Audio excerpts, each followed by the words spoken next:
Olá, olá, olá. É Lendas para Sempre. E hoje recebendo uma pessoa fantástica, considerado um dos atletas com maior saúde. Todos têm saúde, mas este é especial.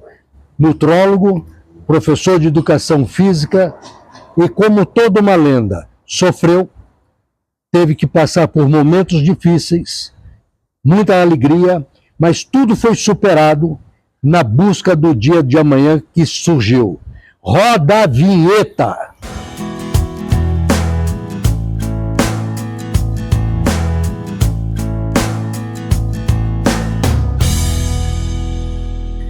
Muito prazer, Ziad Moradi. Esse é meu nome islâmico. Seu nome islâmico. Meu nome verdadeiro é de Moraes. Que significa renascimento. Não, crescimento, aumento, desejo de progresso. Isso no Ziad. E no Morad, habitar ou residir em um lugar. Então nós podemos dizer que você reside e habita com crescimento este mundo. Boa. Seu nome islâmico, eu pesquisei, tem esse significado para Ziad e para Morad. Ok? O que te levou a adotar o nome islâmico? Não, foi quando eu me converti, eles que decidiram esse nome. Agora, o que me levou foi um monte de coisa. Por exemplo, eu não me achava em nenhuma religião, né? Todo mundo aqui é católico por nascimento. Sim. E um monte de coisa que eu passei sobre preconceito, racismo. E aí eu comecei a estudar um pouco, e na época tinha um amigo meu também que já era muçulmano, né, no atletismo. E aí você começa a ler as coisas, aprender um pouco. Quando eu fui ver, eu já tinha envolvido e já estava me convertendo. Que coisa maravilhosa. Mas mais por influência de atleta, Muhammad Ali. Perfeito. Você vê que recentemente Mike Tyson também se converteu, mas sim, começou por influência de atleta. Muito bom. Vejo em fotos que você coloca, como é que chama? Tá aqui embaixo. Isso. Hoje que eu tô com o sol, tá batendo. Muito aqui, sol, né? Muito bom. Quando foi que você se converteu ao islamismo? Eu acho que 2008, eu não tenho certeza. Mais ou menos 2008. Não foi no meio de um Ramadã, inclusive. Inclusive queriam pôr meu nome de Ramadã, porque eu tinha me convertido no meio do Ramadã. Bacana. Fizeram o Ziad. Ziad, conta pra mim, qual foi a sua sensação de ter ido pela primeira vez, depois que você se converteu como muçulmano, a Meca?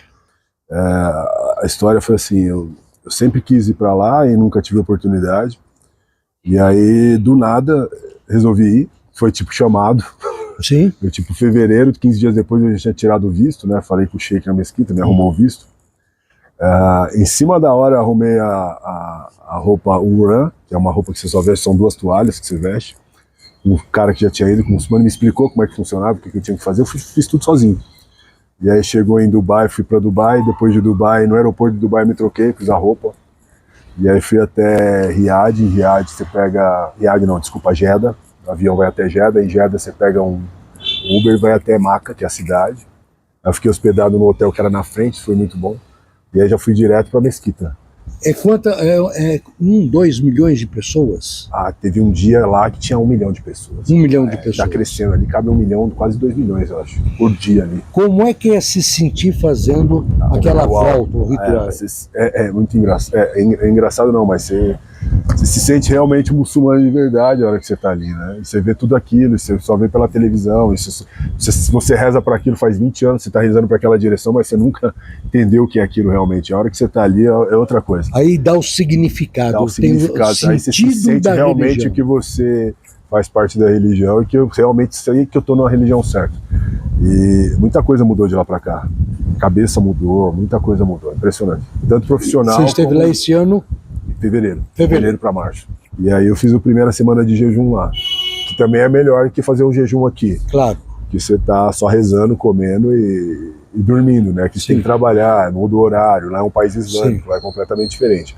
Mas a energia local, tudo é completamente... Você tem que estar lá para você sentir a diferença, como é que funciona. Sim. E nunca te falaram o que significava? Falaram que aquele que veio para acrescentar, para somar. Somar, isso, crescer, né? Exato, Somar. Crescer. E o que habita o Até morado. agora a melhor definição que me deu foi você. Eu fui lá pesquisar na internet, muito bom. Você cita Muhammad Ali, Cassius Clay, né? Exato. De nascimento, como você é Rogério De Moraes de nascimento. Cassius Clay, Muhammad Ali, que ele preferia. Foi um que unicórnio. Ele se converteu, né? Unicórnio, total. Unicórnio total. Se converteu pela influência do Malcolm X, né? Sim. Você fala das diferenças das pessoas comuns, os super atletas, numa outra entrevista, e os unicórnios. Os unicórnios. Nós vamos falar disso, porque eu quero falar bastante dos aspectos da vida, isso que você transmite. Porque o esportista, aquele que levanta 280 quilos, o professor na área de nutrição, o professor na área de educação física, em academias, personal training, tem muita coisa que mostra já a sua carreira no Instagram. Minha carreira toda, eu ia atrás do esporte para melhorar minha vida profissional. Eu entendi que educação física não podia fazer uma coisa só. Então tudo que eu fazia nos esportes era para melhorar minha vida profissional. Não entrei, no atletismo não, que eu entrei para competir, realmente fui atleta, queria competir, queria ir para a Olimpíada, era o sonho de todo mundo.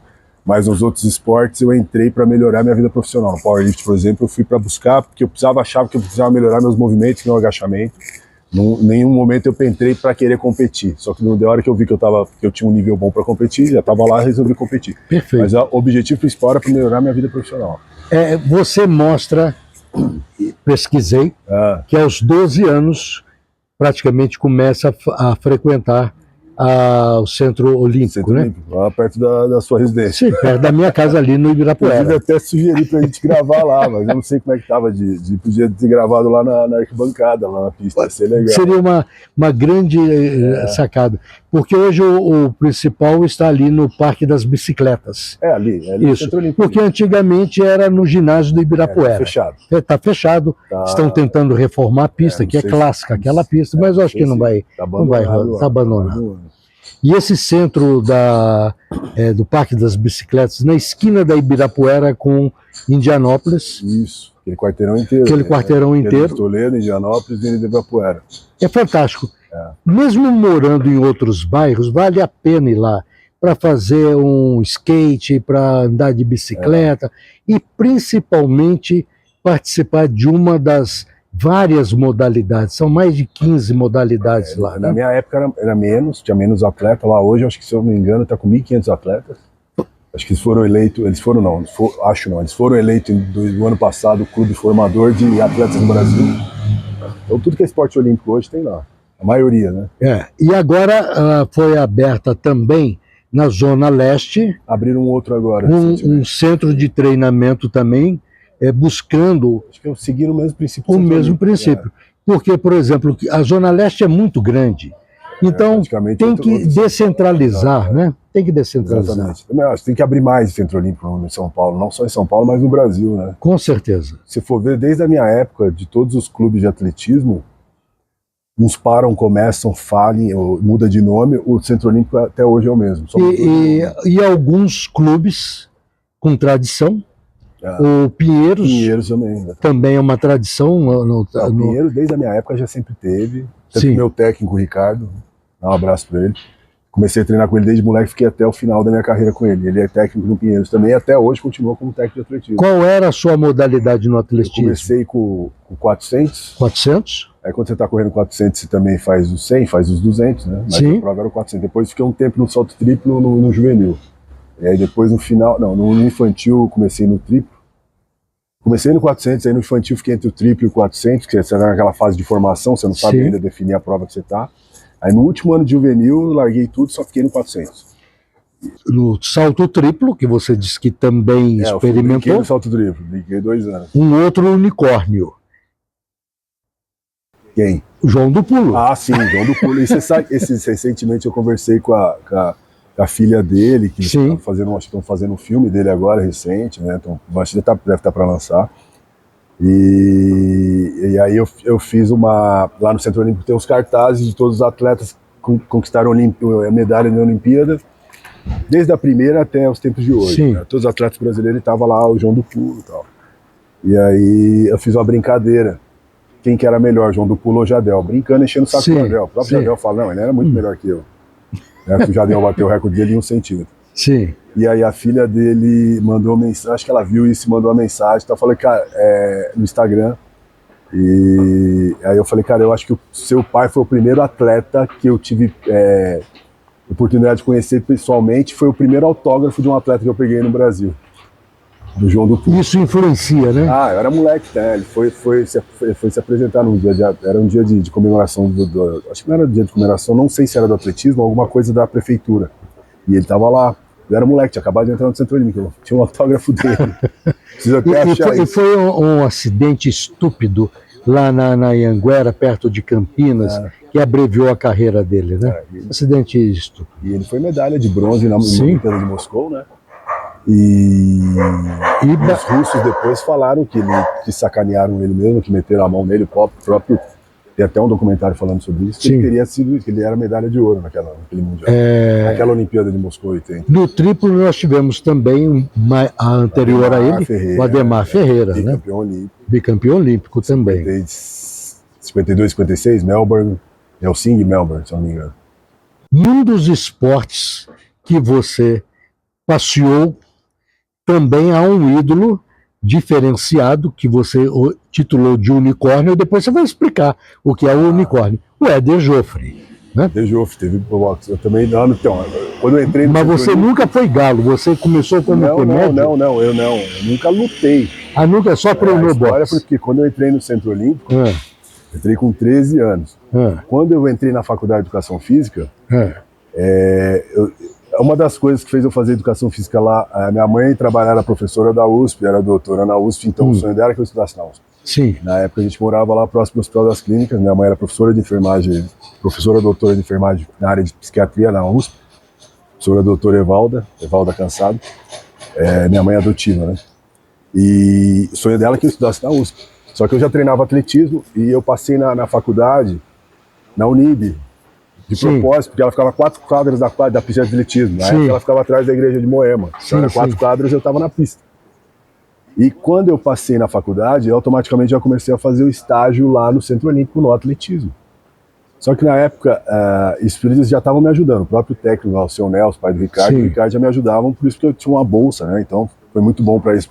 Eu começar no primeiro ano de educação física, já era permitido você fazer estágio. Hoje não, você só pode começar no terceiro. Então isso já me ajudou muito. E chegou uma época no atletismo que então eu passava a parte de iniciação. Eu era o estagiário que pegava com as crianças. Pegava a parte de iniciação, cuidava de todo mundo e ficava com os mais velhos também. Continuei treinando atletismo. E chegou uma época que teve um problema, eles queriam cortar todos os atletas mais velhos de lá. 19 anos, tiveram que tirar um monte. E o atletismo ficou meio que abandonado, não tinha mais ninguém lá. Tinha treino 2, 3 vezes por semana. Sim. E eu estava de estagiário no atletismo. Mas já era ali no Ibirapuera? Sempre foi lá, sempre foi lá. Ali. E aí eu fiquei com os dias da semana que eu não tinha o que fazer, porque não tinha atleta. Aí, de curioso, fui lá perguntar pro Messias do boxe. Messias também deve conhecer, tá lá até hoje. Sim. Messias, não tá precisando de estagiário aí no boxe? Tô com 2, 3 dias da semana livre, que no atletismo não tem mais atleta à tarde no horário, tava tendo um problema. Aí ele falou, tô precisando, você quer fazer estágio? Quero. Aí eu fui pro boxe. Mas você, naquela ocasião... Eu já era do atletismo, fui fazer estágio no boxe. Mas você não chegou a fazer luva nem entrar no ringue? Não, entrei. Entrou? Aí que tá. Mas era o quê? Você era médio ou meio pesado? Eu teria sido meio pesado, porque eu era 70 eu pesava 80, o meio pesado amador eu acho que era 79. Sim. Eu pesava 80, eu seria essa categoria. Meio pesado. Quando eu entrei no estágio, eu achei, bom, vou ficar sentado olhando os caras treinarem. E não vou fazer nada. Doce ilusão. Doce ilusão. O Messias falou, tá, e aí, como é que eu começo? Pega... Tá trocado? Tô. Mas eu não vou ficar... Não, você vai treinar, você vai fazer tudo que o estagiário... Tudo que uma pessoa começa a fazer desde o primeiro dia da iniciação, você vai fazer igual. Então, me pôs de frente pro espelho. Primeira coisa, aprender a caminhar, aprender a ficar de lado. Então, tudo que eu fazia... Fazer sombra. Ele me tratou como se eu fosse um cara que tava começando. Diferente Muito dos bom. estágios que é feito hoje. Então, eu fiquei praticamente 2 anos no boxe como estagiário, mas eu treinava boxe, eu não ficava só olhando boxe. Então, eu tive que aprender tudo. Nos primeiros 6 meses, depois que aprendi a parte de iniciação, todo aquele começo, eu comecei a passar para aqueles que entravam, né? Muito bacana. Muito bacana. E aí foi tudo. Eu fui tratado como um lutador. Desde subir, andar no ringue, fazer luva, fazer tudo. O que leva uma pessoa que entra no esporte amador, por curiosidade, que é como eu fui, você deve ter iniciado também pela facilidade de estar ali ao lado do Parque do Ibirapuera, né, do Centro Olímpico. Virar profissional é uma caminhada. Virar profissional é uma caminhada. É uma caminhada. Depende de você, depende do talento também, né? Talento. Tem que nascer com talento. Tem que nascer com talento. A pessoa comum pode morrer de fazer, não vai deixar, não vai ser medíocre, mas não vai ser um diferenciado. É aquilo que eu falo. Na educação física, o nosso objetivo como professor de educação física é isso. Você dá a oportunidade de todos para praticarem esses esportes. Não necessariamente você vai ser o número 1, mas é o que eu falo para quem eu treino. Você pode agachar igual um cara que agacha com 300 quilos, você pode fazer olímpico, um arranco igual um cara que faz com 170 quilos, 180, o mesmo movimento, mas não necessariamente você vai atingir o mesmo potencial dele em termos de carga e de resultado, mas os movimentos, a qualidade você pode fazer igual. Mas para os dois, agora, desculpe te interromper, para os dois, uma coisa é fundamental: ter determinação no fazer. Sempre. Independente de você ter potencial para ser um número 1 ou não, a disciplina é o mais importante, né? Você tá determinado para aquilo, né? Com certeza. Não tem, isso é igual para todos, para o amador que só quer... o amador desiste, ele perde o estímulo, mas não percebe a natureza do esporte, que é a sua melhoria. Exato. Não, é aquilo, né? Quando a gente entra no Centro Olímpico, a maioria das pessoas, principalmente na minha época, eu entrei ali porque eu comecei a ver que eu tinha potencial, então fui acompanhando um grupo bom, então fui até os 20 e poucos anos, que aí você já começa a sonhar em Olimpíada, Mundial, é isso que você quer. Eu não cheguei a nada disso, mas é o que você almeja. Mas a maioria no boxe, por exemplo, você via que muita gente ali, e o Messias tratava todo mundo igual, impressionante. O Messias tá lá, um cara puta técnico até hoje, assim, coração, pessoa, ama boxe, que muitos deles entravam ali como se aquilo fosse a última opção da vida deles. Se aquilo desse certo, era o futuro deles, né? Então a cabeça de um cara que entra com essa mentalidade, com um cara que é amador, que tem muitas opções na vida como trabalho e outras coisas, às vezes aquele cara que tá ali, é o último tiro dele para tentar ser alguém na vida. Sim, então, e muito novo. Muita diferença. Com 17, 18 anos, considerar que é o último tiro, o único tiro, é muito antecipado, né? Porque a vida é longa. Você está chegando perto dos 50? Já estou com 48. 48. 17,7. Muito novo. Mas já então não entra. Porque entra, eu também sou entra. Nós temos praticamente o mesmo tipo de idade. Porque eu já também estou no entra. Com mais 30 além de você. Você está bem. Você fez os 400, 200 e 100. Mas qual era a sua especialidade? Era correr o 400. 400. Era 400, mas eu cheguei a fazer 47, 70 nos 400. Mas, assim, para um nível que eu estava, nacional, ótimo. Para um nível mundial, fraco. Não dava para participar nem de Pan-Americano? Não, imagina. Não? Não. Nível nacional para você competir aqui, excelente. Bacana. Assim, quando você é juvenil e está indo pro adulto e tal, mas chega uma hora que você já não tem mais de onde tirar mais, não sai mais, não rende mais. Não tira. É muita lesão. O que mais atrapalha você chegar lá em cima é o número de lesões. Quanto mais lesões você tiver no meio da sua carreira, principalmente nessa fase de formação, mais vai te atrapalhar para chegar lá. Então você pega muito atleta bom com muito talento, você vê que você tem potencial para ir para uma Olimpíada e final, mas que não chega porque se machucou muito durante o caminho. Conta para mim como é que foi a sua experiência na Rússia. Eu fui para lá em 2013, fui fazer uma pós-graduação lá com o professor Antônio Carlos Gomes, que é uma referência já em treinamento esportivo. E a gente ficamos 3 semanas numa Universidade de Cultura Física e Educação Física de lá. Isso cara, você já era 36 formado, anos. Exatamente, 2013. Então, já uma época bem mais moderna. Ah, né? Sim. Você fala em termos de União Soviética e Rússia. Sim, já era Rússia. Já era Rússia, sempre Vladimir Putin, mas já era Rússia. Sim. O professor não, ele pegou a época da queda do muro, tá? Ele chegou bem na época da quebra da União Soviética. Então ele conta algumas histórias interessantes sobre isso também. E, cara, eu cheguei lá, era uma universidade que tinha uns 5 mil alunos, e desses 5 mil alunos, 800 atletas. Ô, louco. É. Assim, então era uma universidade de referência, então ela recebia muitos estrangeiros. Mas os estrangeiros que estavam lá eram estrangeiros da antiga União Soviética. Então, Azerbaijão, Ucrânia, Uzbequistão, Cazaquistão, de toda aquela região. Poucos latinos, não tinha muito pouco, tinha acho que dois, eu vi poucos sul-americanos lá. E assim, foram convocados o número de alunos e o número de atletas e a estrutura da universidade, aí você entende porque a Rússia é uma potência no esporte. Sim. Só daquela universidade eles foram convocados para a Olimpíada de 2012, 50 atletas, Londres, né? Desses 50 atletas, daquela universidade eles trouxeram 27 medalhas. Que coisa linda! Daquela universidade. Não necessariamente todos os atletas eram russos, eram estrangeiros de outros países, sim, né? Sim. Olha o nível da além de receber um treinamento específico, a cultura que é absorvida, os ensinamentos... É completamente diferente daqui. A educação física lá não é uma coisa aleatória, é passada do governo, tem um programa desde criança que você tem que fazer até a forma de seleção de atletas, que essa educação física já funciona dentro do esporte lá. Então a própria educação física já é uma seletiva para saber aqueles que vão realmente usar a educação física como uma forma de saúde e aquele que vai saber que dali eles conseguem separar quem vão ser os atletas de verdade. Você foi para lá, fez a faculdade de profissão... Pós em treinamento esportivo. Treinamento esportivo, mas absorveu também muita coisa para a área de nutrição. Não, no começo nem tanto. A nutrição comecei a fazer depois. Sim. Eu me formei em 2017. Mas quando eu voltei de lá, eu pensei na nutrição porque era uma área que eu não dominava, não sabia nada, e eu estava fazendo falta até para trabalhar com meus clientes, com meus alunos. Tanto que eu não atendo, assim, eu atendo mais meus alunos na parte de nutrição. Então, em 2017, você conclui nutrição. Nutrição. Voltando da Rússia, que você retorna... Eu voltei em 2013. 2013. Eu fui para lá em 2013. Muito bom. Unir nutrição mais a sua experiência como atleta, como também o pós-graduação na área do esporte.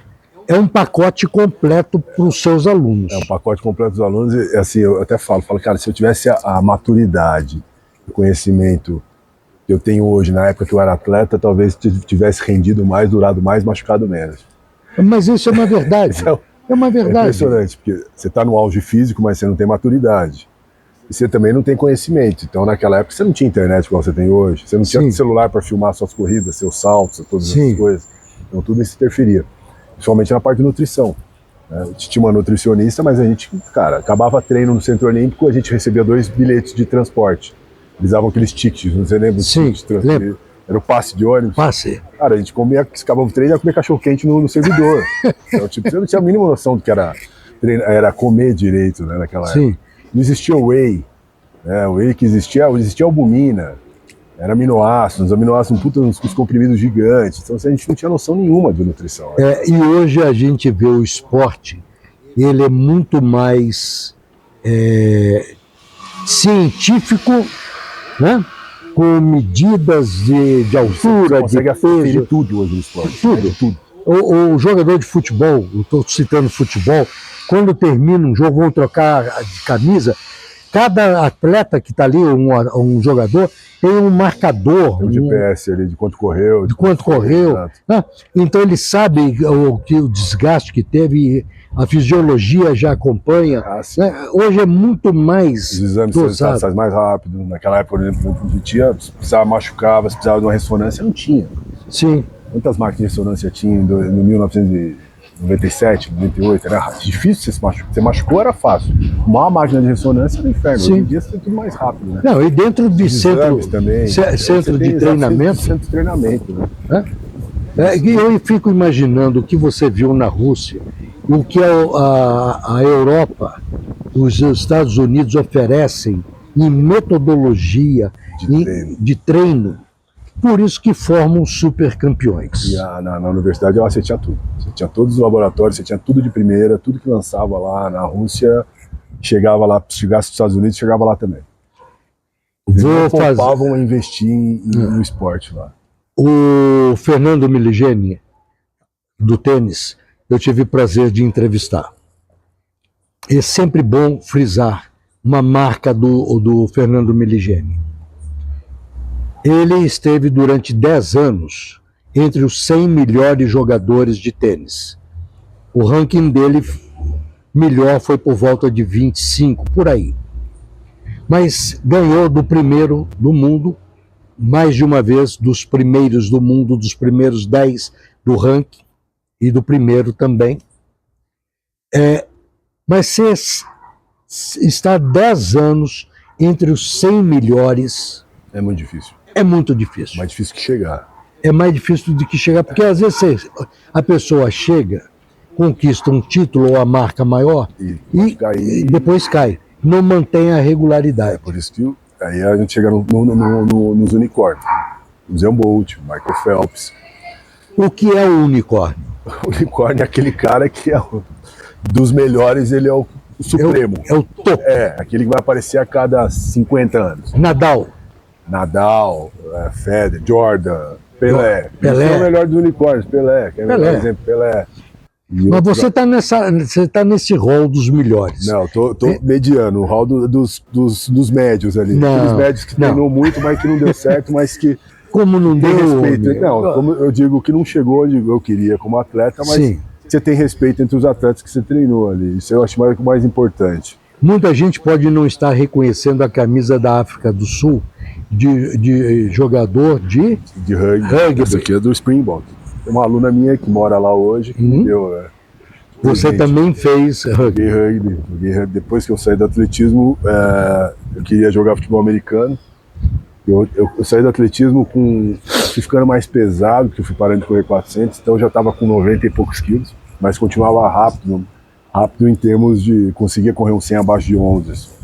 Aí fui tentar futebol americano. 100 metros. Abaixo? Fazia 10,70, 10,60 ainda. Mas isso é marca de quem está em Olimpíada. Mas hoje em dia, assim, competir no cenário nacional, ok. Hoje em dia, Olimpíada, na época, para você ir para a Olimpíada, 9,9, 10,1? 10,30. Eles exigiam 10,30 da confederação aqui. E aí, só que perceberam que chegar a 10,30, começou a ter muita gente fazendo, você tinha 3 vagas só, né? Mas chegava lá, o cara corria o primeiro round e não conseguia se classificar pro segundo. Então começaram a baixar, apertar as marcas aqui. Sim. O cara começar a ficar mais competitivo. Pra não só passear, fui pra Olimpíada. Só fui pra Olimpíada. Muito bom. Poder fazer resultado. Mas no rugby? O rugby eu queria jogar futebol americano e deu tudo errado, né? Não aceitavam porque eu não tinha feito college lá, ou high school. E aí tinha duas pessoas, eu trabalhava aqui na companhia atlética, tinha o Renato era árbitro, que hoje ele é coordenador aqui, tinha o Spani, que jogava no São José, que era estagiário. E aí eu fui lá pro Band, por causa do Renato, que inclusive o Band treinava lá no Centro Olímpico. E aí comecei jogando, como eu era o cara era do atletismo e era o mais rápido, pra ponta. Comecei jogando de ponta. Pegava a bola e saía correndo, era o que eu fazia. Não sabia, era um cara completamente ruim tecnicamente, ruim. Não sabia dar um step side, mal sabia segurar uma bola, chutava a bola, vinha alto, batia no peito, era no com. Mas na hora que pegava a bola e corria, esquece. Só corria em reta, não sabia fazer nada, corria reta. E era bater e correr, ou você me parava ou eu te derrubava e eu continuava correndo, era impressionante. E foi engraçado que no meu primeiro ano jogando rugby, mesmo sendo um novato, né, e sendo completamente amador e sem técnica, cara, eu fiz try acho que em todos os times do Brasil que eu joguei.